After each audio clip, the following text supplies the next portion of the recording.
Supreme কোর্টের অবসরপ্রাপ্ত বিচারপতি AHM শামসুদ্দিন চৌধুরী মানিক সিলেট দিয়ে ভারত পালিয়ে যাওয়ার সময় সীমান্ত থেকে আটক হয়েছেন।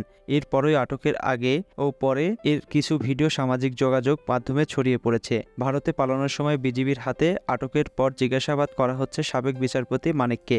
ভারতীয় সীমান্তের ভেতরে একটি জঙ্গলের মধ্যে কলাপাতায় শুয়ে কয়েকজনের সাথে কথা বলতে দেখা যায় মানিককে।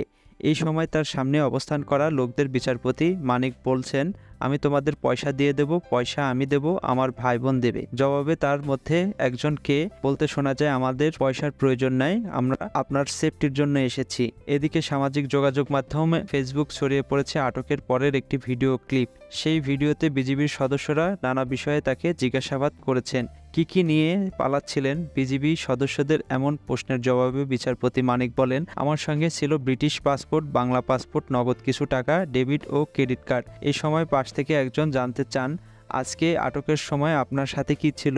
জবাবে সাবেক এই বিচারপতি জানান, তেমন কিছু ছিল না, 40,000-এর মতো টাকা ছিল, গতকাল 60 থেকে 70 লাখ টাকার মতো ছিল, ওটা নিয়ে গেছে। নৌকার মাঝি নিয়েছে কিনা জানতে চাইলে তিনি বলেন, সেগুলো ওই দুই ছোকরাই নিয়েছে, আমার সঙ্গে কিচ্ছু নাই, ফোন নাম্বার সব নিয়ে গেছে। বিচারপতি আরও বলেন, আমি 15,000 টাকা চুক্তিতে আসছিলাম, ওই টাকা আমি তাদের দিয়েছি, কিন্তু পরে ওই দুই ছেলে আমাকে মারধর করে সব নিয়ে গেছে।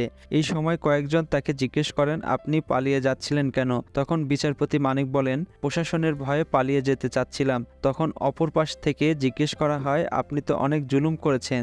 তখন তিনি বলেন, আমি কোনো জুলুম করিনি। তো আমাদের চ্যানেলটিকে সাবস্ক্রাইব করে রাখবেন এবং আমাদের ভিডিওটি যদি ভালো লাগে তাহলে অবশ্যই লাইক কমেন্টস করবেন। ধন্যবাদ।